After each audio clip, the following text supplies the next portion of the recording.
The desert stretched endlessly in all directions, a sea of orange sand and jagged rocks that shimmered under three suns. James Chen sat with his back against a boulder, watching the horizon through tired eyes. He had been a soldier for 20 years, fighting in wars across a dozen planets, and he knew when a battle was lost before it began. This one had all the signs. His regiment of 500 human soldiers had been cut off from the main force 3 days ago. The enemy, a coalition of insectoid warriors called the Scrix, had them surrounded on all sides. Water was running low. Ammunition was running lower. The communication arrays had been destroyed in the first attack, leaving them stranded in this wasteland with no hope of rescue. James took a small sip from his canteen and felt the warm water slide down his throat. He had maybe 2 days' worth left if he rationed carefully. Most of the younger soldiers had already gone through their supplies. They had never learned the hard lessons that only came from surviving impossible situations. A shadow passed overhead, blocking out one of the suns. James looked up and saw something that made him forget about thirst and exhaustion. A creature soared through the sky, its wings spanning at least 30 meters. Scales the color of deep emerald caught the light as it circled above their position. Another dragon, this one crimson red, joined the first. Then a third, gleaming like polished bronze. The dragons had been a mystery since humans first arrived in this sector of space. They lived on distant mountains and avoided contact with all the warring species. No one knew if they were intelligent or just clever beasts. They never attacked, never helped, never interfered. They simply existed, watching the galaxy tear itself apart. James watched as the three dragons descended toward a rocky outcrop about 200 meters from the human position. They landed with surprising grace for creatures so large. The green one lowered its massive head and sniffed at the ground. The red one spread its wings and shook dust from its scales. The bronze one simply sat, its golden eyes scanning the desert. "Sergeant Chen, should we fire on them?" A young private named Rodriguez crouched beside James, her rifle already raised. "Hold your fire," James said quietly. "They're not threatening us. Save your ammunition for the Scrix." "But sir, those things could tear through our defenses in seconds." James nodded. "Exactly. Which means if they wanted us dead, we'd already be dead. Leave them alone." He continued watching the dragons. The green one was digging at the sand with its claws, throwing up clouds of dust. The red one had moved to another spot and was doing the same. After a moment, James understood what they were doing. They were looking for water. The desert had underground springs scattered throughout the region, but they were nearly impossible to find without proper equipment. The dragons were searching blindly, driven by the same desperate thirst that plagued the human soldiers. James watched them dig for nearly an hour, moving from spot to spot, finding nothing but dry sand. An idea formed in his mind. It was probably stupid. It might get him killed. But James had survived 2 decades of war by trusting his instincts, and his instincts told him this was important. He stood up, ignoring Rodriguez's protests, and began walking toward the dragons. He moved slowly, keeping his hands visible and his rifle slung over his shoulder.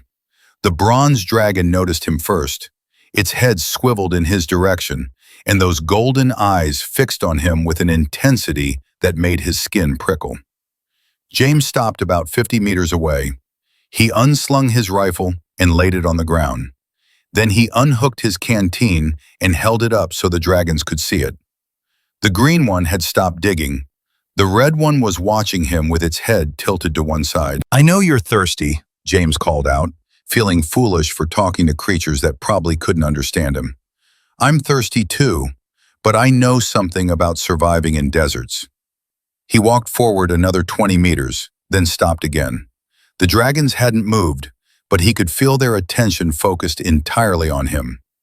James knelt down and placed his canteen on the ground. Then he backed away. The bronze dragon moved first. It walked forward with a strange, bird-like gait, its claws clicking against stone. When it reached the canteen, it sniffed at it carefully. Then, with surprising delicacy, it picked up the small container in its jaws and tilted its head back. Water splashed into its mouth. The dragon's eyes closed. It held that position for a long moment, savoring the few mouthfuls James had given it. When the canteen was empty, the dragon lowered its head and looked directly at James. He could have sworn he saw understanding in those golden eyes. James pointed at a spot about 100 meters to the east. "There," he said. "That's where the water is. I've been watching the way the sand moves in the wind. There's moisture there, underground." The dragon watched him for another moment, then turned its head to look where he was pointing. The other two dragons had moved closer now, flanking their bronze companion. James held his breath, wondering if he had just wasted his last water on creatures that couldn't possibly understand him. The bronze dragon walked toward the spot James had indicated. The other two followed. When they reached it, all three began to dig. Their claws moved through sand and stone like it was paper. Within minutes, they had excavated a hole 3 meters deep. Within 10 minutes, water began to seep up from below. James let out a breath he didn't know he'd been holding. The dragons drank deeply, their long necks stretching down into the hole. When they had their fill, the bronze one looked back at James and made a sound that was halfway between a bird's call and a cat's purr. Then it walked back toward him. James stood very still as the massive creature approached. It stopped just a few meters away and lowered its head until its snout was level with his face. James could feel the heat radiating from its scales. He could smell something like cinnamon and smoke. The dragon's mouth opened slightly, revealing teeth as long as James's forearm. But instead of attacking, it made that purring sound again. Then it turned and walked back to its companions. James retrieved his empty canteen and returned to his position. Rodriguez and the other soldiers stared at him like he had grown a second head. "Sir, what the hell was that?" Rodriguez asked. "I shared water with some thirsty creatures," James said simply. "Now go fill every container we have from that hole before the scriks arrive." The soldiers scrambled to obey. Within an hour, they had enough water to last a week. The dragons remained at the spring, resting in what little shade the rocks provided. They made no move to stop the humans from taking water, and the humans gave them a wide berth. That night, the scriks attacked. They came in the darkness between the second and third moons, thousands of them swarming across the sand like a living tide. Their chittering war cries echoed off the rocks. James and his soldiers opened fire, their rifles lighting up the night with muzzle flashes. But there were too many. For every scriks they killed, 10 more took its place. The insectoid warriors crashed against the human defenses like waves against a shore, slowly wearing them down. Soldiers fell. Ammunition ran low. James fought mechanically, his rifle hot in his hands, knowing this was the end. Then the sky erupted with fire. The bronze dragon swept overhead, its mouth open in a torrent of flame that turned 100 scriks into charred husks. The green dragon struck from another angle, its claws scything through enemy ranks. The red dragon landed in the middle of the scriks formation and began tearing through them with savage efficiency. James stared in shock. The dragons were fighting for them. 3 creatures that had remained neutral in every war, that had never taken sides or shown interest in the struggles of other species, were now defending a position full of humans they had met only hours ago. "Don't just stand there," James roared at his soldiers. "Support them!" The humans rallied. They poured fire into the scriks' forces, coordinating their attacks with the dragon's movements. The bronze dragon would strafe an enemy position with flame, and human explosives would follow. The green dragon would scatter a formation, and human marksmen would pick off the survivors. The red dragon served as an anchor, holding the center while soldiers covered its flanks. The battle raged for 3 hours. When dawn broke, the sand was littered with scriks' bodies. The few survivors fled back into the desert. James's regiment had lost 30 soldiers, but they had survived against impossible odds. The bronze dragon landed near James's position. It was wounded, a deep gash across its shoulder leaking blood that glowed faintly in the early morning light. James approached it slowly, pulling a medical kit from his belt. "I don't know if this will work on you," he said, opening the kit, "but it's all I have." The dragon lowered its head and watched as James cleaned and bandaged the wound with supplies meant for humans. The creature never flinched, even when James had to dig out a Scrix blade fragment from the cut. When he finished, James stepped back. The dragon made that purring sound again, then spread its wings. The other two dragons joined it, and together, they took to the sky. James watched them fly toward the distant mountains, wondering if he would ever see them again. 3 days later, a rescue force arrived. They had been sent to recover bodies, not expecting to find any survivors.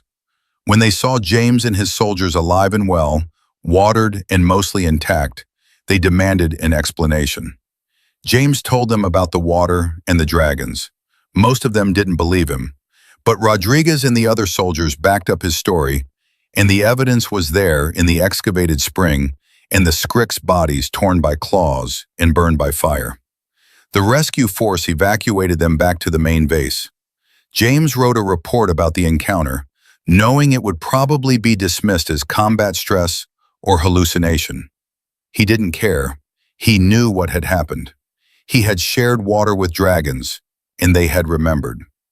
The war continued. Humans and their allies pushed deeper into Scrix territory. Battles were won and lost. Soldiers died and were replaced. The galaxy kept turning, indifferent to the small dramas being played out on its surface. But James Chen kept thinking about those three dragons and the understanding he had seen in their golden eyes. The campaign dragged on for 6 more months. James's regiment was reinforced and redeployed to a planet called Vardis, a world of thick jungles and steep mountains. The Scrix had established a fortress in the northern range, a massive complex carved into the stone that housed tens of thousands of warriors and enough weapons to hold off an army. Command wanted that fortress destroyed. They assembled a force of 10,000 soldiers from a dozen different species: humans, Keller warriors with their 4 arms and natural armor, Thelian scouts who could see in the dark, and even a few Gront, the massive bipedal creatures whose strength was legendary. James was assigned to lead a company of 200 humans in the initial assault. The plan was straightforward: attack from 3 sides simultaneously, overwhelm the defenses, and plant charges deep inside the fortress to bring the whole thing down. It was the kind of plan that looked good on paper and fell apart the moment real combat started. The assault began at dawn. 10,000 soldiers charged up the mountain slopes toward the fortress. The Scrix were waiting. They had fortified every approach, installed automated weapons at every choke point, and mined the obvious paths. The casualties were immediate and devastating. James led his company up a narrow ravine on the western approach. Scrix fire rained down from above, and soldiers fell with every step.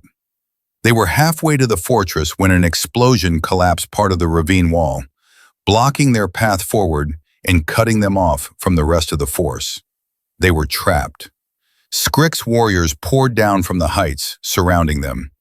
James ordered his soldiers into a defensive formation, but he knew it wouldn't be enough. They had minutes at best. Then he heard it, a sound like thunder, but with a rhythm to it, the beating of massive wings. Dragons appeared over the mountain peaks, not just 3, but dozens of them, blues and greens and reds and bronzes, and colors James didn't have names for. They filled the sky, their scales catching the morning light like flying jewels. The bronze dragon from the desert led them. James recognized it by the bandage still visible on its shoulder, now incorporated into what looked like decorative scales. The dragon spotted James's trapped company and dove. Fire washed over the Scrix positions. Claws tore through fortifications. The dragons attacked with a coordination that spoke of intelligence and planning. They weren't just beasts reacting on instinct. They were warriors executing a battle plan. James rallied his soldiers. "With the dragons, push forward!" The humans surged up the ravine, following in the wake of dragonfire. Other companies saw what was happening and joined the assault. The Keller warriors charged with renewed vigor. The Thelian scouts infiltrated breached sections of the fortress. The Grant smashed through walls that had stood for decades. The bronze dragon landed beside James as his company reached the fortress entrance. It looked at him with those golden eyes, and James understood what it wanted. "Follow us," James shouted to his soldiers. "We're going for the core." They plunged into the fortress with the dragon at their side.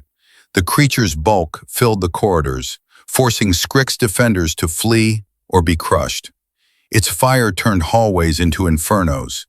James and his soldiers followed behind, clearing rooms and protecting the dragon's flanks from counterattacks. They fought their way deeper into the mountain. Twice they were ambushed and nearly overwhelmed. Twice the bronze dragon saved them, its massive body serving as a shield while James's soldiers regrouped and counterattacked. Blood, both human and dragon, stained the stone floors. Finally, they reached the central chamber, the heart of the fortress where the Scrick's commander directed the defense. The room was huge, a cavern carved from the mountain itself. Hundreds of Scrick's warriors filled it, and at the center stood their leader, a creature twice the size of a normal Scrick's, with armor that gleamed like black glass. The bronze dragon roared, a sound that shook dust from the ceiling. The Scrick's commander answered with a chittering war cry. Then both sides charged. The battle in that chamber lasted an hour. James lost track of the details, his world narrowing to the space immediately around him. He fought beside the bronze dragon, his rifle burning hot in his hands. Soldiers fell. Scricks died in droves. The air grew thick with smoke and the stench of blood. When it ended, James found himself standing over the body of the Scrick's commander. The bronze dragon was beside him, one of its wings torn and bleeding. Around them, the few surviving Scricks were fleeing deeper into the mountain. "Plant the charges," James ordered. His voice sounded distant to his own ears. "We're bringing this place down." His soldiers moved through the chamber, placing explosives at structural weak points. The bronze dragon watched, its breathing labored. James approached it and placed a hand on its scaled hide. "Thank you," he said simply. "We need to get you out of here." The dragon made a sound that might have been agreement. Together they retreated through the fortress, following the path of destruction they had carved on the way in. Other dragons joined them, forming a protective escort. Human soldiers followed, carrying their wounded. They emerged from the fortress just as the charges detonated. The mountains shook, stone crumbled. The massive fortress collapsed in on itself, taking thousands of Scricks with it. The explosion echoed across the mountains, announcing a turning point in the war. James stood watching the destruction, one hand still resting on the bronze dragon's side. Around him, soldiers from a dozen species cheered their victory. Above, dragons circled in the sky, their numbers greater than James had imagined possible. A human general approached, her uniform pristine despite the battle. She looked at James, then at the bronze dragon, then back at James. "Sergeant Chen," she said carefully, "I need you to explain what the hell just happened here." James smiled tiredly. "I shared water with a dragon once," he said. "I guess they have long memories." The general stared at him like he was insane, but she couldn't argue with results. The fortress was destroyed. The Scrick's northern line was broken, and dozens of dragons had joined the fight alongside the Allied forces. Word of the battle spread quickly through the military. The story of the human sergeant who had befriended dragons became legend. Some people didn't believe it. Others thought it had been exaggerated. But the dragons kept coming back, joining human forces in battle after battle, always seeking out units where James Chen fought. Command didn't know what to make of it. How do you incorporate dragons into military planning? How do you communicate with creatures that don't speak any known language? How do you coordinate attacks with beings that operate on their own schedule? James became the unwitting liaison between humans and dragons. He didn't understand it himself. All he knew was that when he was in trouble, the dragons came. When he advanced, they advanced. When he retreated, they covered his withdrawal. It was like they had adopted his entire regiment as part of their own. The Scrix began to falter. Their forces, which had seemed endless, started to break under the combined assault of allied species in dragons. Fortress after fortress fell. Supply lines were cut. Whole armies surrendered rather than face the fury of dragonfire. 6 months after the battle at Vardis, the war ended. The Scrix leadership sued for peace, agreeing to withdraw to their home systems and cease all hostile actions. The allied species celebrated their victory, claiming credit for brilliant strategy and superior tactics. But James knew the truth. They had won because he had shared water with 3 thirsty dragons in a desert, and those dragons had remembered kindness. The bronze dragon visited him one last time before the dragons returned to their mountains. It landed outside the base where James was stationed, causing panic among the guards until James came running out. He walked up to the massive creature and looked into those golden eyes. For a long moment they simply stood there, human and dragon, 2 beings from different worlds who had found understanding in a moment of shared need. The dragon lowered its head and touched its snout to James's chest, just over his heart. James placed both hands on the dragon's scaled hide. No words passed between them, but James felt something shift in that moment. A bond, a connection, an understanding that transcended language or species. Then the dragon spread its wings and took flight. James watched it soar toward the mountains, joining the other dragons in the sky. They circled once over the base, a final salute, then disappeared beyond the horizon. James never saw the bronze dragon again. He served out the rest of his military career without incident, retiring after 30 years of service. He settled on a colony world far from the battlefields and tried to live a quiet life. But he kept a journal, writing down everything he remembered about the dragons. He recorded every detail of that first meeting in the desert, every moment of the battles they had fought together. He wanted someone, someday, to understand what had really happened. The galaxy moved on. New conflicts arose and were resolved.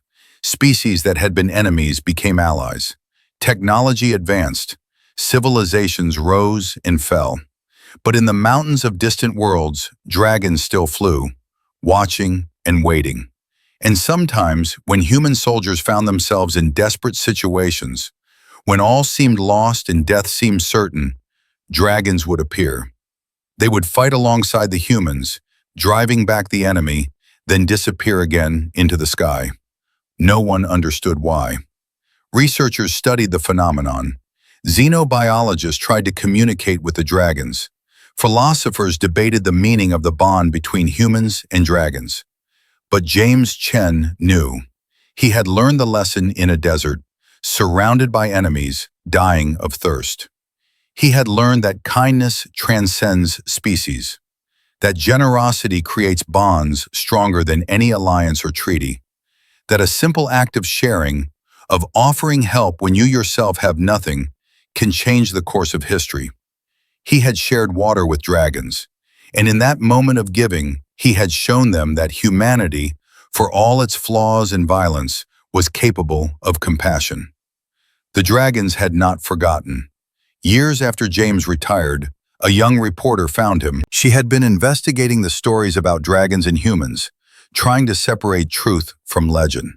She had tracked down survivors of the battles, read the military reports, and finally found the man at the center of it all. James was an old man now, his hair gray and his movements slow, but his eyes were still sharp, still alert. He invited the reporter into his home and offered her tea. "I want to hear the real story," she said. "No exaggeration, no military propaganda. What really happened in that desert?" James smiled. "The real story is simpler than people think.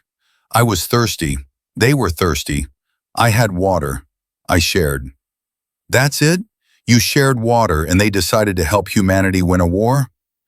"They didn't help humanity win a war," James corrected gently. "They helped me. They protected the soldiers who fought beside me.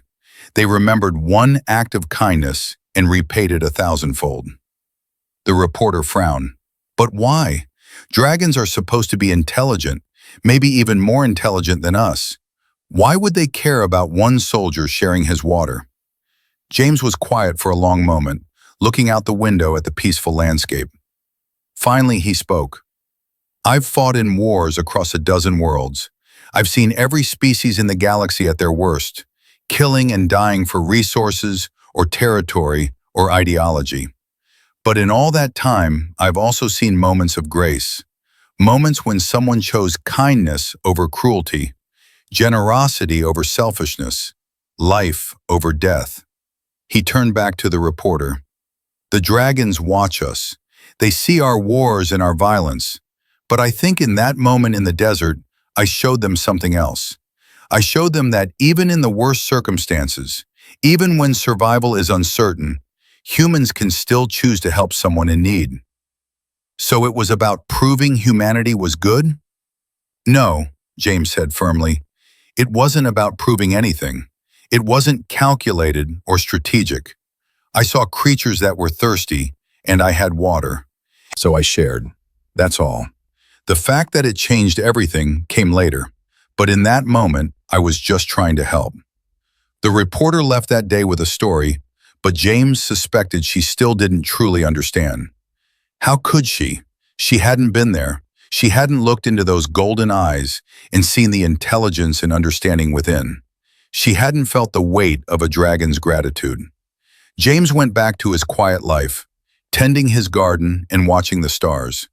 Sometimes he dreamed of flying, of soaring through clouds with scales that caught the light. Sometimes he woke up and thought he could hear the distant sound of dragon wings. His journal sat on a shelf, the pages filled with his cramped handwriting. He had written down everything he could remember, knowing that someday someone would need to understand what had really happened. The military had their reports, the media had their stories, but James had the truth. The truth was this: humanity had not won the war through superior tactics or better weapons. They had won because one tired soldier had chosen compassion over self-preservation. They had won because dragons had long memories and valued kindness above all else. James died peacefully in his sleep at the age of 87. His funeral was attended by hundreds of people, veterans who had served with him, civilians whose lives he had touched. Military honor guards stood at attention. Medals were displayed. And in the sky above the ceremony, 3 dragons circled, one bronze, one green, one red. They had come from the distant mountains, called by something beyond human understanding. They flew in perfect formation, a final salute to the man who had shared his water. Then they disappeared into the clouds, returning to their mysterious existence in the high places of the world. The journal was published after James's death. It became required reading in military academies across human space. Soldiers learned about the power of compassion. Diplomats studied it as an example of creating alliances through generosity. Philosophers debated its implications for human nature and the possibility of communication across species barriers. But the dragons themselves remained silent. They returned to their mountains and their isolation. They stopped appearing in battles. They withdrew from the affairs of the galaxy, becoming once again the mysterious creatures that watched, but did not interfere. Decades passed. A generation grew up knowing the story of James Chen and the dragons only as history. New wars began, smaller conflicts that flared and died. Humanity expanded to new worlds. Other species did the same. The galaxy continued its eternal dance of creation and destruction. Then came the void. No one knew where it came from. It appeared at the edge of the galaxy, a darkness that consumed everything it touched. Whole star systems vanished. Millions died. Billions fled before its advance. Every species, every civilization that had warred with each other for centuries suddenly faced the same existential threat. Humanity fought. The Keller fought. The Thelian fought. Even the Scrix, old enemies, joined the battle against the void. but nothing worked. Weapons passed through it without effect. Ships that entered it never returned. It kept coming, patient and inevitable. And then the dragons returned. They came in numbers beyond counting, filling the skies of 100 worlds. Every dragon in the galaxy, creatures that had hidden for centuries, emerged from their isolation. They gathered at the edge of the void, forming a living wall between it and the rest of the galaxy. And they fought. Dragonfire, which had seemed so devastating against mortal enemies, had no effect on the void. Dragons that flew into it were consumed as easily as ships. But they kept fighting, kept throwing themselves at the darkness with a determination that defied logic. Why? People asked. Why would the dragons sacrifice themselves for a galaxy full of species that had never been their allies? Why would they die to protect civilizations they had always ignored? The answer came from an unexpected source. A very old bronze dragon, scarred and missing part of one wing, landed on the command ship of the human fleet. It was the same dragon that had flown with James Chen all those years ago, now ancient and near the end of its life. The dragon did not speak, because dragons could not speak in human languages, but it touched its snout to a display screen that showed a recorded image. The image was from a combat recorder, decades old, grainy and damaged. It showed a human soldier approaching 3 dragons in a desert. It showed him placing a canteen on the ground and backing away. James Chen sharing water. The old bronze dragon looked at the human commanders with those same golden eyes, now dimmed by age but still intelligent, still aware. And in that moment, they understood. The dragons were repaying a debt. One human had shown them kindness without expectation of reward. One human had demonstrated that even in darkness and desperation, compassion was possible. And so the dragons would show the same compassion now, would sacrifice themselves to protect the species that had produced that one moment of grace. It was, the human commanders realized, completely insane. The fate of the galaxy hung on one small act of kindness by one unremarkable soldier. But dragons thought differently than humans. They valued different things, and apparently, they never forgot. The battle against the void lasted for 3 years. Dragons died by the thousands, buying time for researchers to find a weapon that might work. Their sacrifice allowed scientists from a dozen species to work together, combining their knowledge and resources. And finally, they found it. Not a weapon that could destroy the void, but a way to redirect it, to send it spinning off into empty space where it would threaten no one. The solution required enormous energy, more than any fleet could provide. It required a sacrifice. The dragons provided it. Every remaining dragon in the galaxy flew to the designated coordinates. They linked together in a formation that spanned thousands of kilometers, their scales resonating with each other in a frequency that created a harmonic field. And then, together, they sang. The sound was beyond human hearing, but instruments detected it. A note that vibrated through the fabric of space itself, a resonance that pushed against the void. The dragons poured everything they had into that song, drawing on some deep well of energy that scientists didn't understand and probably never would. The void hesitated. For the first time since it had appeared, its advance stopped. Then slowly, it began to turn. The dragon's song pushed it, guided it, redirected its trajectory away from inhabited space. The effort killed most of them. Dragons fell from the sky like falling stars, their life force exhausted. The few survivors were so weakened they could barely fly, but they had done it. The void was moving away, drifting into the endless empty spaces between galaxies. The galaxy was saved. The old bronze dragon, the one that had fought beside James Chen, was among the last to fall. It tumbled through space, its wings no longer able to hold it aloft. A human rescue ship caught it, brought it aboard, tried desperately to save its life, but the dragon was too old, too tired, and had given too much. As it lay dying in the cargo bay of the rescue ship, Surrounded by human medics who tried everything they knew, it made one final sound. That same purr James had heard in the desert so many years ago. Then it closed its golden eyes and was still. The galaxy mourned.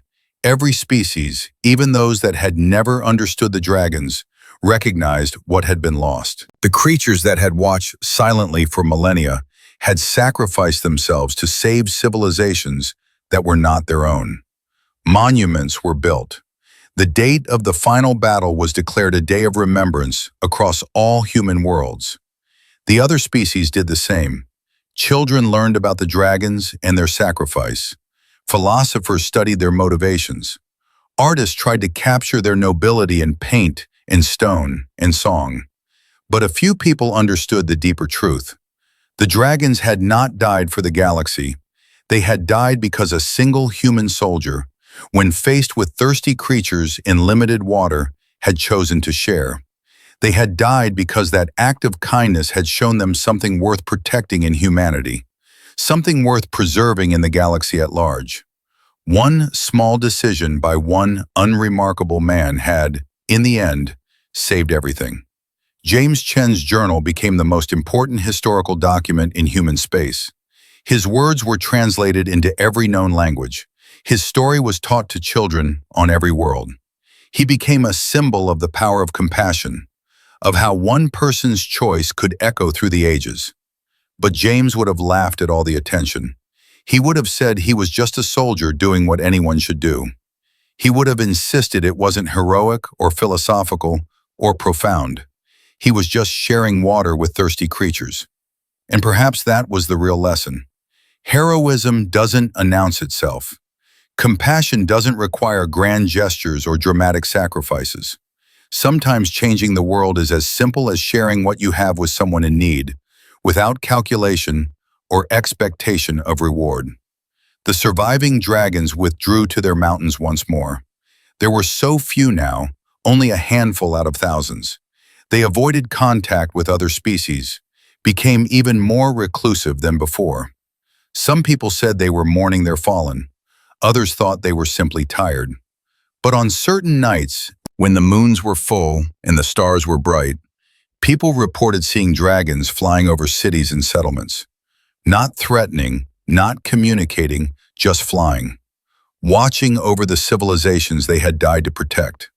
And in military bases across human space, soldiers kept a tradition alive. Before major operations, they would gather and share water. Each soldier would take a sip from a communal canteen and pass it to the next.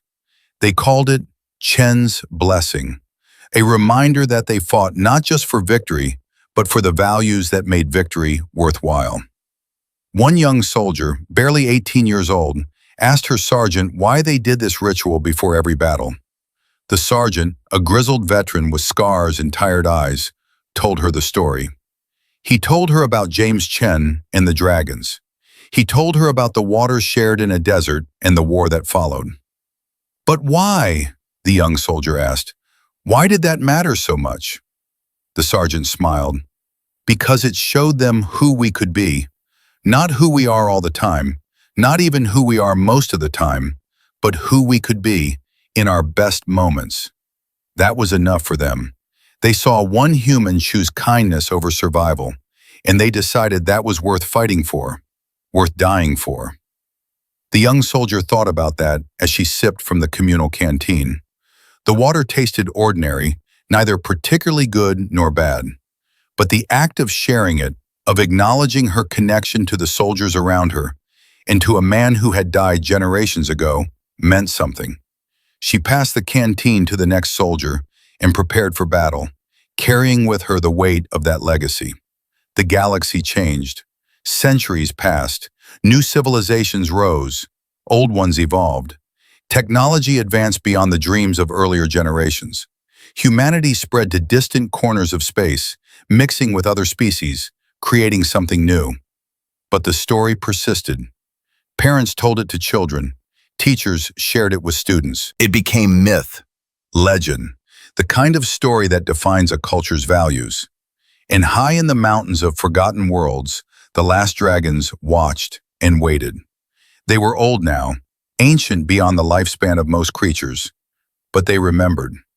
They remembered the desert and the water and the human who had chosen compassion. They remembered, and they kept faith with that memory, because that's what dragons did.